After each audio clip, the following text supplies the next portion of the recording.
2 of chapter 3 of Shara Bchina, and yesterday we discussed that we are supposed to look at this physical world and take from the physical world what we need in order to reach higher levels of understanding about Hashem.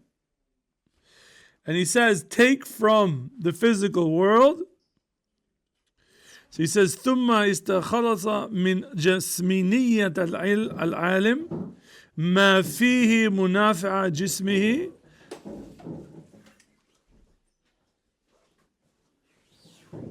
Where are you going? What?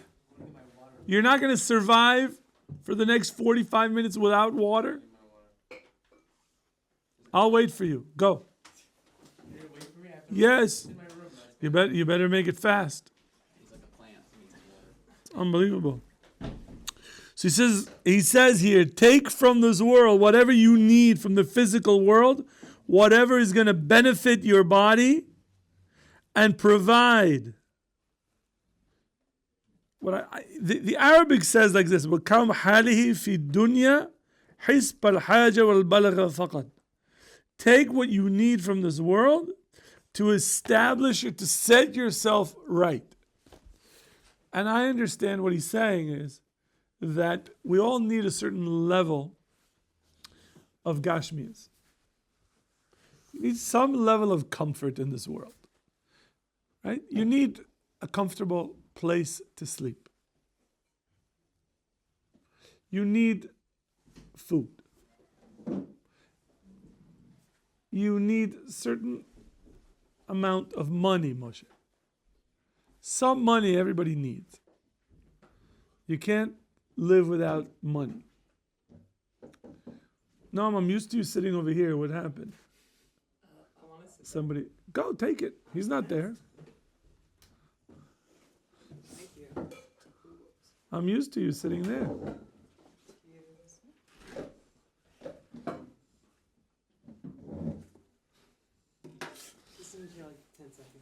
No, it's fine. It's fine. I told him that I was going to wait for him. But I didn't tell him I was going to keep his seat. I like the kippah. Good job. Keep it up. Nice fun.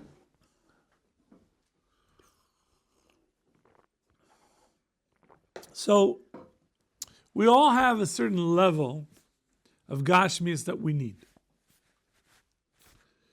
Some people need more of it. Some people need less of it.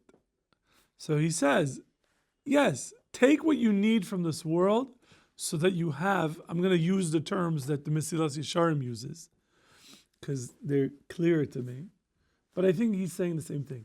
Take what you need from the physical world so that you have two things. Nachat Ruach.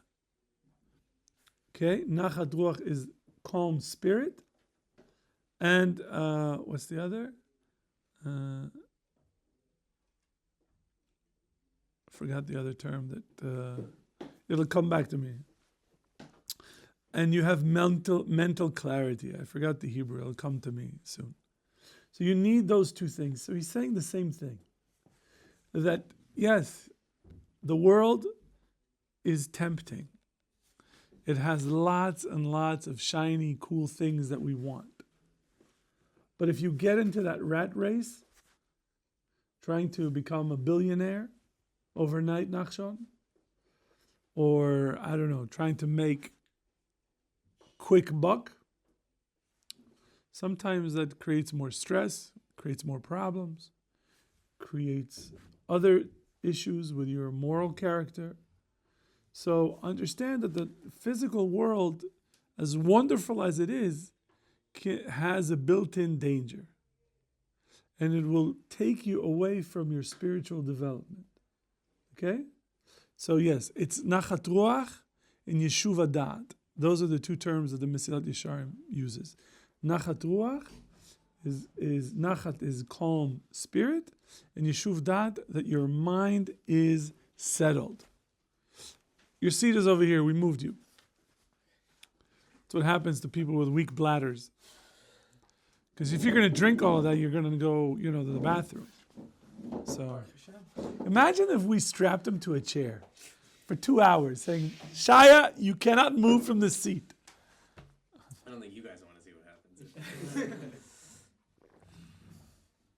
We might not, but pay-per-view, they do want to see it. Hey, big buddy.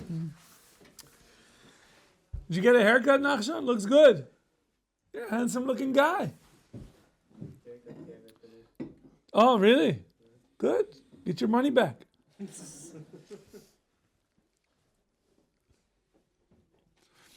So, now he goes to the other side. And he says that you should leave the extras of this world and what drags you, pulls you in, because it's going to cause you stress. And they're going to remove you from God. And therefore, your main purpose of life is to create your Olam Haba. We are working on our Olam Haba. That's what we should be working on. And when you are here, collect as many mitzvot as you can to build your Olam Haba. There's a medrash in Kohelet Rabbah on a pasuk that says, you come into this world with nothing, and you leave this world with nothing. Okay? And he tells a mashal, the medrash. Rabbi Meir brings a mashal.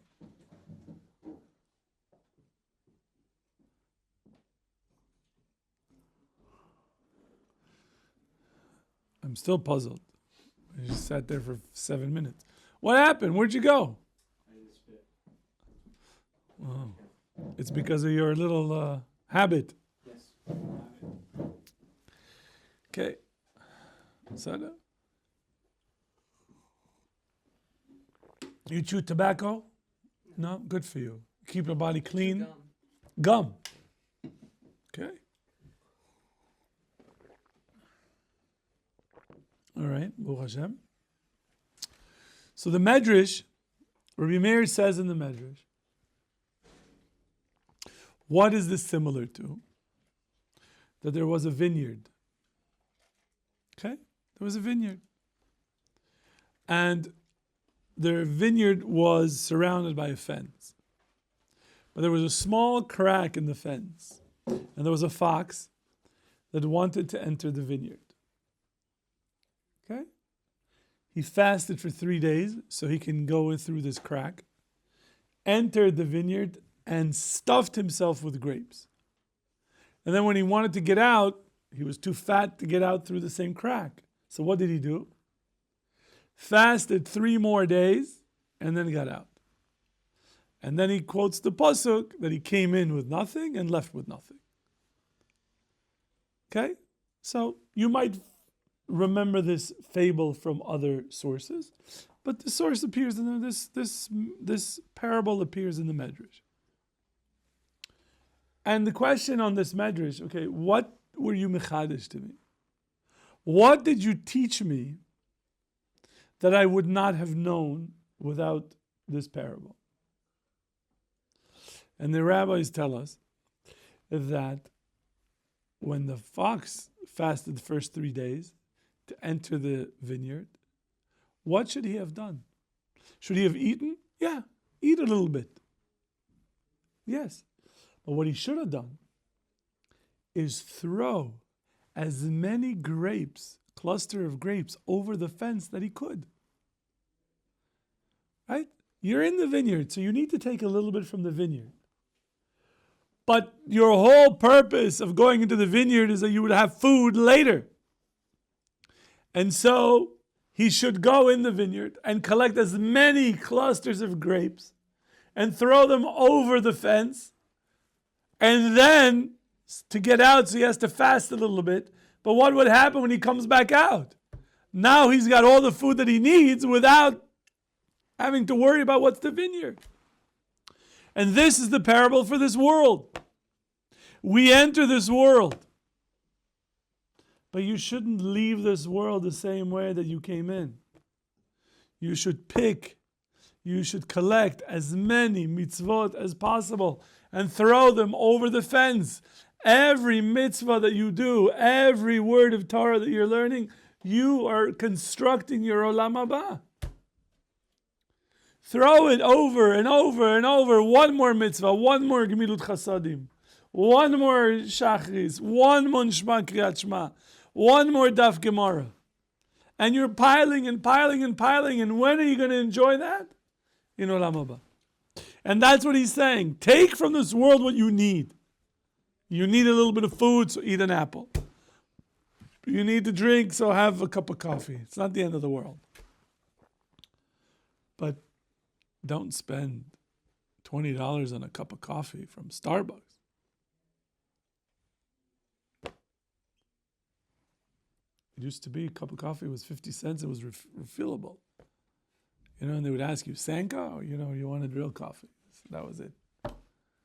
But now, you go to these, you have a menu and you start reading it and I just want a cup of coffee. Oh, what would you like, a venti? I don't even know what you're talking about.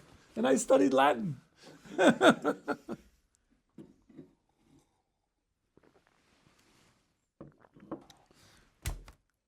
Andrew, it's okay. You're a big Starbucks fan. I'm sorry. I'll take it back.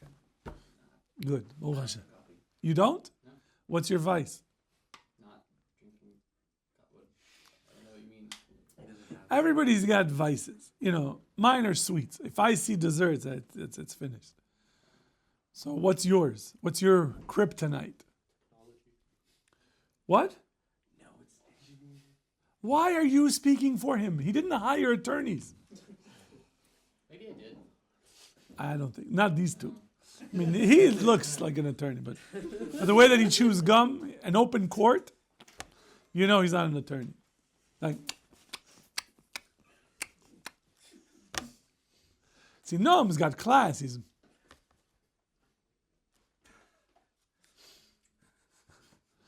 Canadians. Can't take him anywhere.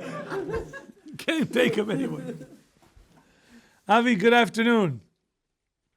Good to see you. How was your nap? Huh? What? You're not wearing glasses, you don't hear well?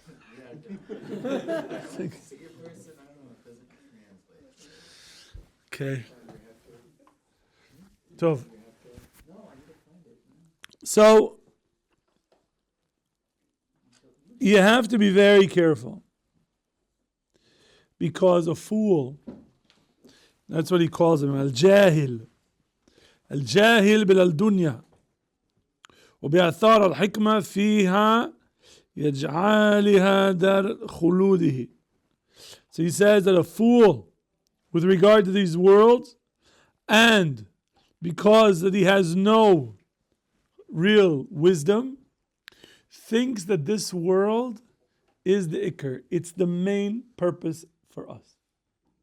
And hence, he enters what we call the rat race. And he starts pursuing physicality because he thinks that that's the ultimate purpose of what it means to be a human being. And so he runs after his imagination. And he thinks that the more money that he has, the better, the happier he's going to be. That the more stuff that he has, the more successful he is. But that's not the Torah's understanding of success. We all want to be successful. And the Torah, I think, wants us to all be successful. But the shaila is, what is success? What is success? I think the easiest way to look at it is for a person to fulfill his potential. If you're fulfilling your potential, doing what you're capable of, and you are operating on the highest level of your potential, that's a success. Does that mean that you and I, to be successful, have to be equal? Which means that you should be able to learn 8 dafs of Gemara a day? No. Not really. That's not for your success. It's not comparable. We all have different talents. We all have different capabilities. Some of us can sit through a shear without getting up to get water. Other people can't. Where are the South Africans? Was there some soccer game broke out somewhere? I think so. I think there's something. I might be wrong. That would explain one of them. Dan, I've got time. It's not yet. Not yet. He's already. Come on. Give me a break. Video clip. What? The video clip. What about it? The South African. Oh.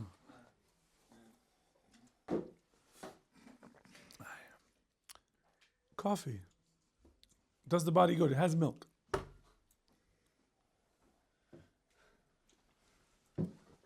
So, this world is very dangerous, very tempting. It could create a situation where a person forgets that he has a spiritual aspect in him that needs expression. When you hear of, in philosophy, of alienation, right? Marx talks about this, but there are other philosophers before him. I understood it as when someone is not paying attention to all the parts of his neshama, his soul. There are things that we need, for example. So there are physical needs. We need to be able to sleep. We have to have access to bathroom to an extent, right? Everybody needs friends, right? Yitzchak, you need friends? Yeah, nobody needs to be alone. It's not nice to be alone. We need each other. We're social creatures. So that that's a requirement for human happiness or existence. So there are certain things, but there's also an aspect of something that is called, for lack of a better term, spirituality. And I'm coming not from a Jewish perspective, but if you look at all cultures, ancient cultures, which I'm more familiar with, and other cultures, wherever you look, they all have an expression of spirituality. Whether you look at the Egyptian society, ancient Egyptian, the Assyrian, the Babylonians, certainly the people in the Indus Valley, the Hindi people, whether we're talking about before Hinduism or in the Buddhist phase or whatever, Native Americans, even in the people who were living in South America, the Aztecs, the Mayans, we might not think that their expression of spirituality is morally correct, but it's clear that human beings, wherever they are, develop or are searching for something beyond physicality. That in the field of religious studies, there's a book, a very famous book by Paul Tillich, that says that really the definition of religion is the search for ultimate reality. And whatever that ultimate reality is. So in the Western world, which we are part of, where the dominant narrative is Jewish, Christian, and Muslim, which means that ultimate reality is God. And then if you go to whether Chinese models or in India, you have a slightly different understanding of ultimate reality. Though maybe Hinduism you don't. I don't want to get into all of that. But the point is that there's something all human beings recognized, past tense, that there's something spiritual, and we have to give expression to that spirituality. When comes the secular Western world, and they relegate, they shove the spirituality of human beings into only two areas: music and art. That's the only areas where you can express something beyond physical. Anything else, it's finished. Whereas the Jewish model, the way that we express our spirituality, could be through any action that we do. Eating could be spiritual. Cooking could be spiritual. Having physical relations could be spiritual. Speaking could be spiritual. Learning could be spiritual. That is, you can take almost any human activity and it has a spiritual aspect that what we find in the Torah and Judaism, we're trying to increase. We're trying to not only give it expression, but to make it even stronger and better. So here, Rabbeinu Bachya ben Pakuda says that the person who denies the spirituality in him and replaces it with the pursuit of physicality is essentially operating on the self-destruction mode. He is destroying himself bit by bit.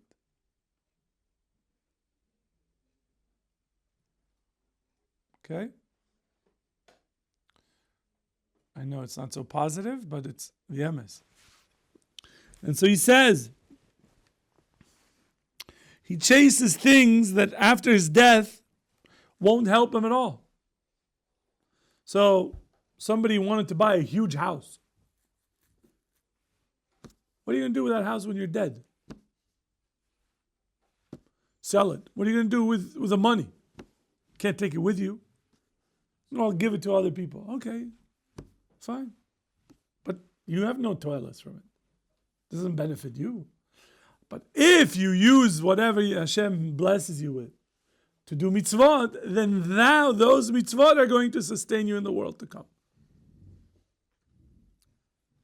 And that's what we're trying to do here. We're trying to become better people. How? So that through Torah learning and through observance, we're trying to become better. And by better, we treat people better. That's Gemilut Chasadim, Ahavat Israel. So we're doing things that are very positive and helpful. We also are learning Torah, which is helpful. Makes the world a better place. When people are sitting and learning Torah, it's at the minimum, none of us are sinning right now. None of us are adding tumah to the world. But as the rabbis tell us, we are reducing tumah in general. Because the more we increase of kedusha, of holiness, then the amount of tumah in the world is decreased. Like CO2 offsets. CF, yes.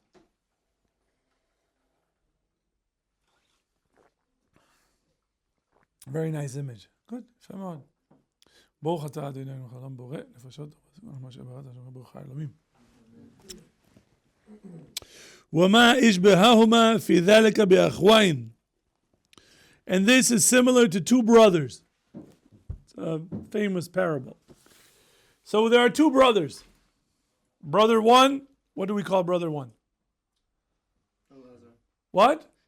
You want to call him Shimon. You now ruined 3,500 years of examples in Jewish history that the first guy is called Shimon. Always the first guy is called Reuven. You called him Shimon. Now, I don't know, the whole universe has to be realigned. What? Now you want, because he said Shimon. Well, what about Reuven? You want to leave him at home? Well, Reuven can't be here because he's not first. Wow. I don't know. I'm sorry, but I have to edit this to know. First guy is called Reuven. Baruch Hashem. Second guy called Shimon. Good. Baruch Hashem. He doesn't give names here. So we can call him Reuven and Shimon. So two brothers. Okay, they inherited land that requires work. You have to work the land in order for the land to produce produce. For the land, whatever you want. What should we grow, Moses? Apples. Fine. I was worried he was going to give something else. Mushrooms? What? Are you trying to be funny? No. What? So we're growing apples. Apples. Fine. Apples. This better work with this whole mahalach. If it doesn't, you have to go to the video and redo the video and apologize for the apples. Fine, so we need land there's going to be an apple orchard. So what they do is they divide the land between them. Half goes to brother Ruvain and the other goes to brother Shimon. And this land requires work. You have to prepare the land in order to have apples. One of the brothers is smart and hardworking, Noam. Well, the other brother is not. And the other one is not. So the first brother sees that if he had to work this land and take care of the trees and do all the pruning and all the whatever it is, the watering, all that headache, he will not be able to make a living. He would be so occupied with taking care of this land until this land would produce something that would bring in some cash. He doesn't have enough time. So therefore, what he did was, he rents himself to work for other people. And then once he's done working for other people where he's making a living, then he works his own land. Okay? So it might be that the rate of progress on his own land is slower. But in the meantime, what is he doing? Putting food on the table. Okay? And so he would work. And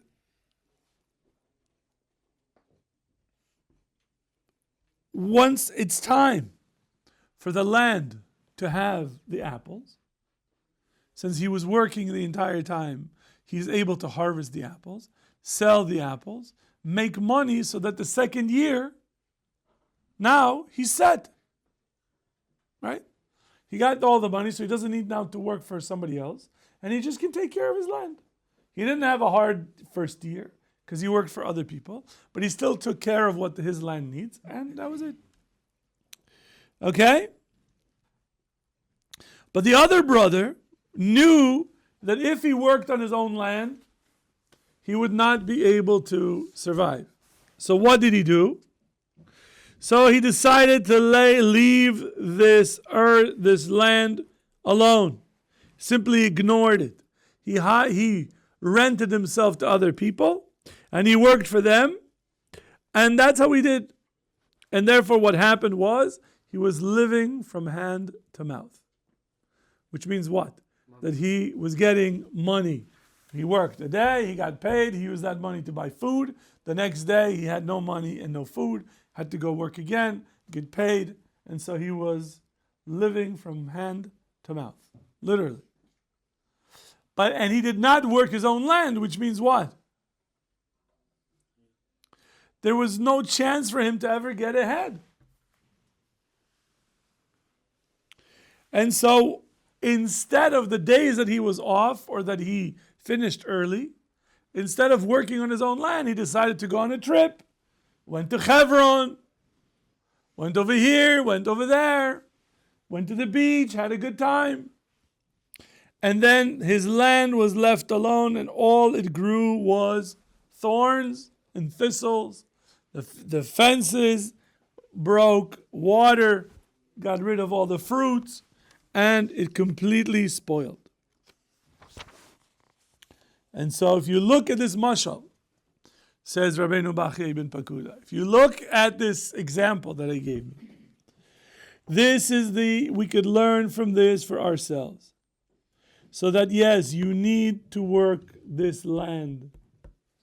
You need to work to take care of yourself. You do need to take care of yourself. But that can't be your single goal. That is you're going to have an existence, Be'ezah Hashem, after this physical world. So after 120, when you get to the other world, you don't want to get there when you've got nothing to sustain you.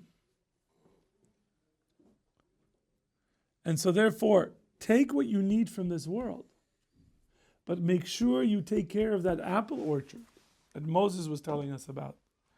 Because that's going to be your Gan Eden. That's going to be your future. So yes, there's things you need to do. Shana Rishayna. You have to take care of things. But don't forget, ultimately you're building Olam Haba not only for you, but for her. Every words of Torah constructs a brick in that building, in that world. It's important. What? You're just saying that right to me, huh? Well, none of these guys have Shana Rishona issues. I don't know. If we put these guys on the market, I don't know. I don't know if anybody's going to be... There are not going to be too many guys being taken. One of them, we know. He's going to be flying off the shelf. It's like a good look. You know, he's a good-looking guy.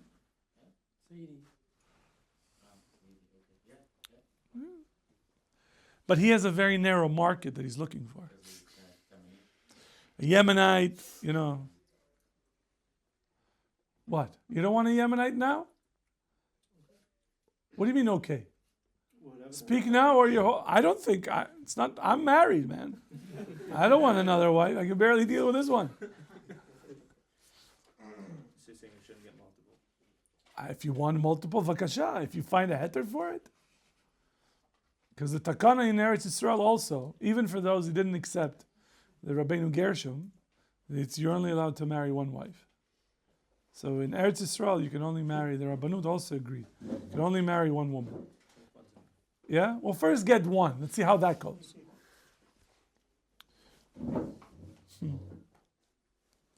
So should we call out all Yemenite grandmothers to send one? No photos, right? Yeah. Doesn't matter what she looks like. There's a medrash. Well, it's not a medrash, it's a Gemara. I think it's a Gemara in Tanis. What? He could see her at the wedding day. Before the chuppah. It's like, here we go. Oh, okay, I guess it is what it is. Yeah? Especially if they bring one that's, one of those. You go, wow, all this for me. Woohoo! There's a Gemara on not. The Gemara says like this. The pretty women say,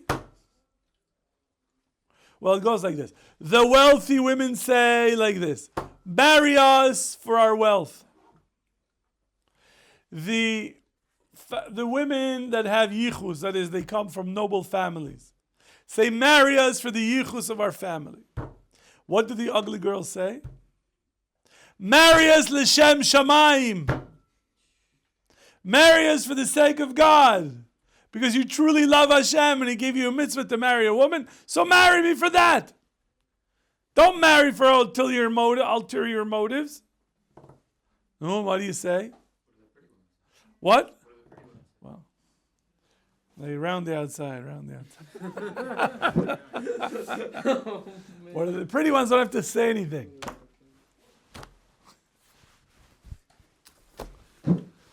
So, you're going to sign up for one L'Shem Shamayim Shidduch?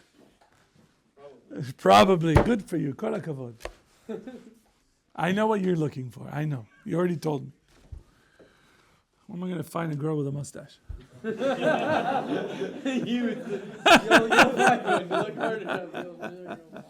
think I saw one in the... Hey. I saw one on the train, okay? But she told me she wanted to look like her grandmother. That was the whole... Okay, yalla, weiter. So, chapter 4.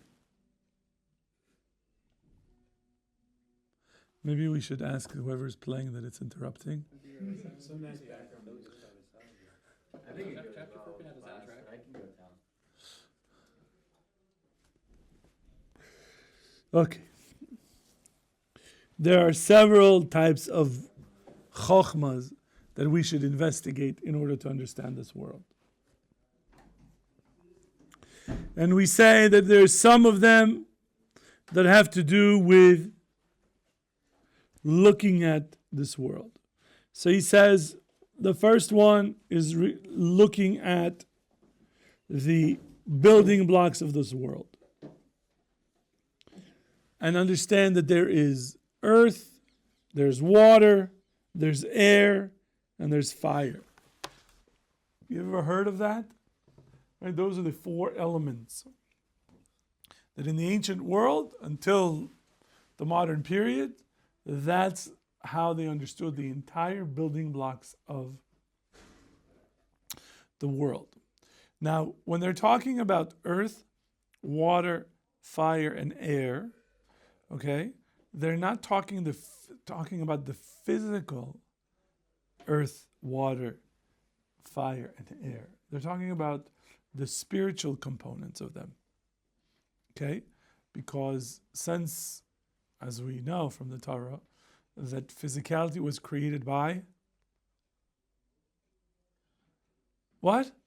By God. Everybody's like, God? Yes. We're not afraid to say the word God. This is not college. This is a yeshiva. You don't need now a special room. What do you call those rooms? Do they have rooms where people get offended? Safe rooms that people go in now. This is, we speak about God. Put it on the table, understand it, grow with it. So, what? What do you want to say? No, I thought you were going to mention about the guitar playing. About what? I can't hear you. I thought you were going to say something about the guitar playing. But The what plan? guitar playing. The guitar playing. Listen, I did my stadlus. It didn't work. I'm moving on. Soon Dan is going to start giving me the, you got to finish. So I got to. Dan, you're the timekeeper. You're in charge. When you give me this sign, means I got to stop. Okay? So this is the sign. And if I pass this, then go like this. Somebody needs to, So, physicality is created by God. Correct? God is, for the lack of a better term, is non-physical, or we call him God is spiritual. Which means that the entire system of the universe has a spiritual basis. Okay, so whenever you look at something physical, like my gun cup, thank you, Eitan, if he's watching, or the jacket, the phone, anything that is in this world, okay, an animal, there is a physical that the substrate is spiritual. Okay?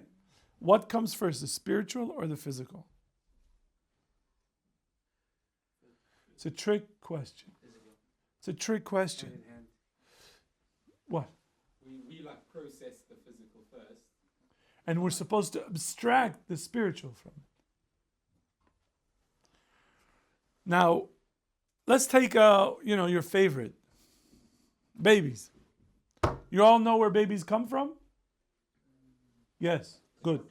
Baruch Hashem. What? You said you hope so? No. Well, you're in for a big surprise. How did that happen? So, a baby is formed in a mother's womb. Correct? What's present first? The spiritual or the physical? Physical. Why do you say physical? Because I pictured the soul entering the fetus at some point. This is what you're picturing. Yes. Do you have a source for it? Maybe your picture is wrong. It might be wrong. I don't know. 40 days, I guess. Oh, here comes. Look at that. 40 days. Once a fetus is created, that's when the neshama enters. 40 days. So what's first? It sounds like the physical. But I told you anything that's physical already has the spiritual in order to exist. So every cell has to have a spirit in it in order for it to be alive. Now, when you look at inanimate objects, right? If we go, even according to the Aristotelian model, which I know Nachshon were like, well, there we go.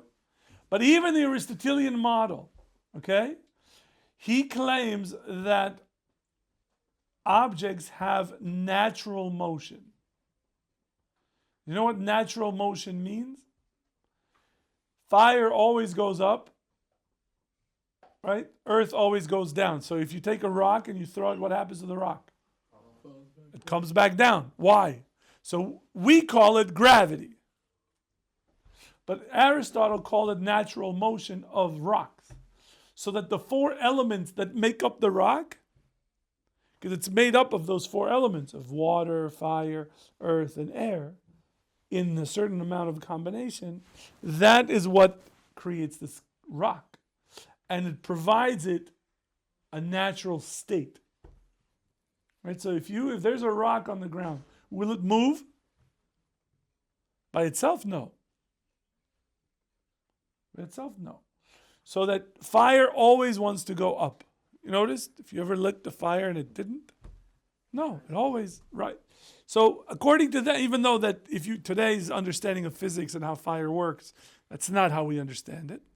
But from an Aristotelian model, and this is sort of what's behind this, the scientific model that the Rabbeinu Bachya ibn Pakuda has, also the Kuzari and the Moir Nevuchim, and a lot of other Rishonim, they have a scientific worldview that is different from ours. And part of what I'm trying to do is translate how they see the world to how we see the world. They were limited in their understanding. But that doesn't mean that their principles of what they derive from this world are incorrect. That's very, very important. That is, we still are dealing with this world of this something called causality. That there's cause and effect in nature. Right? If you ask somebody, why is there rain? How will they explain rain? Why is it raining in Yerushalayim today? Does anybody know? Precipitation. That's not enough. Right. Precipitation means rain. Why is it rain? Because of clouds? Water evaporated, and it's in the clouds got... There's a whole process, right? There's a whole process of that we understand sort of there is this cause and effect in order for rain to occur. So if rain is falling, does that mean the rain, which is water, has a spiritual element of earth? L'chora, it certainly could. Anything in this world, according to the Aristotelian model, is made up of those four elements.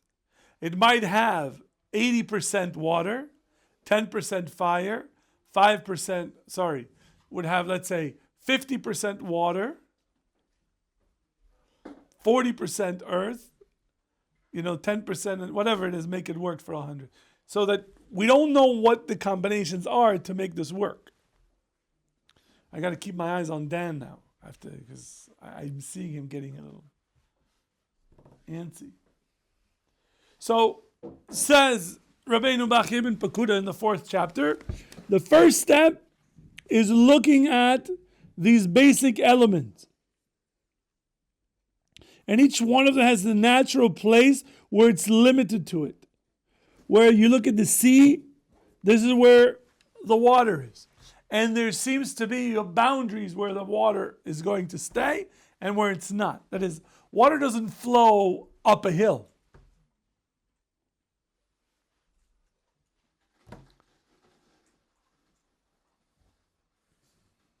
But we are going to say because of gravity, there's something called, have you ever heard of this? The law of gravity.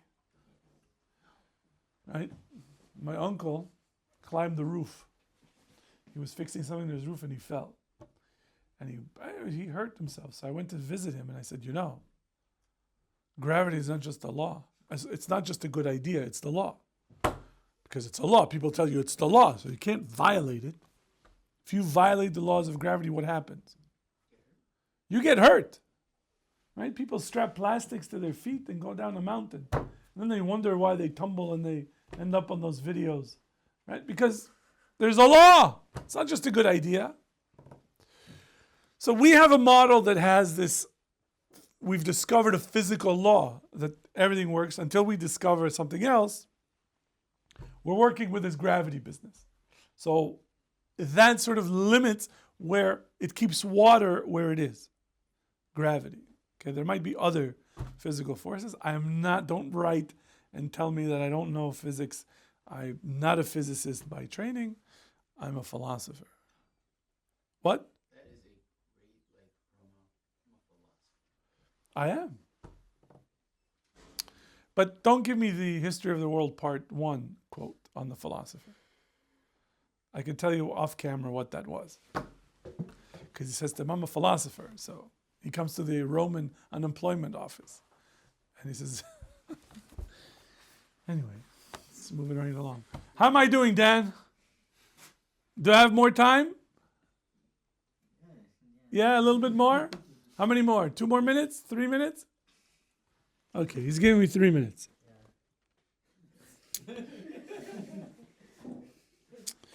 So, we see in he says, read the Tehillim on Barchi Nafshi, which is on 119th Psalms. It's a very, very beautiful psalm. It describes nature. And whenever I go on a trip into the natural world, I always remember this Psalms about the water flowing and the rivers and streams and wild animals and forests. You read that psalm, it's just beautiful. It's amazing. So he says that's the first base. Understanding the major building blocks of the natural world. Second is look at the human being as a microcosm. Okay, microcosmos is a Neoplatonic idea.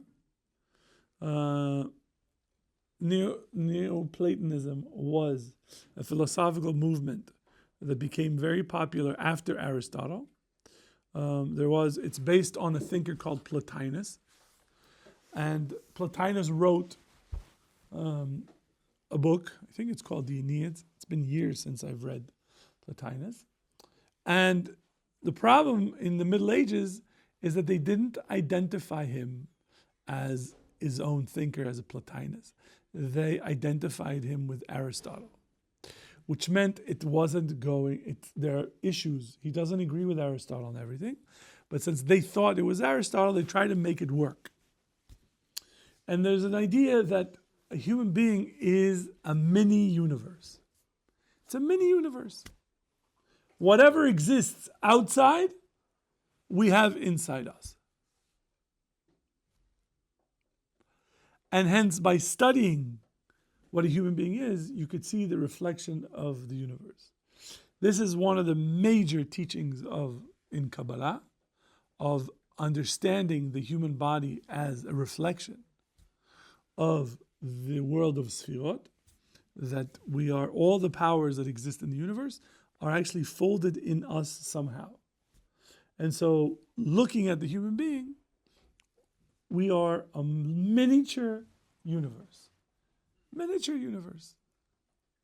And in the same way that we understand the universe outside, we should start understanding the universe on the inside.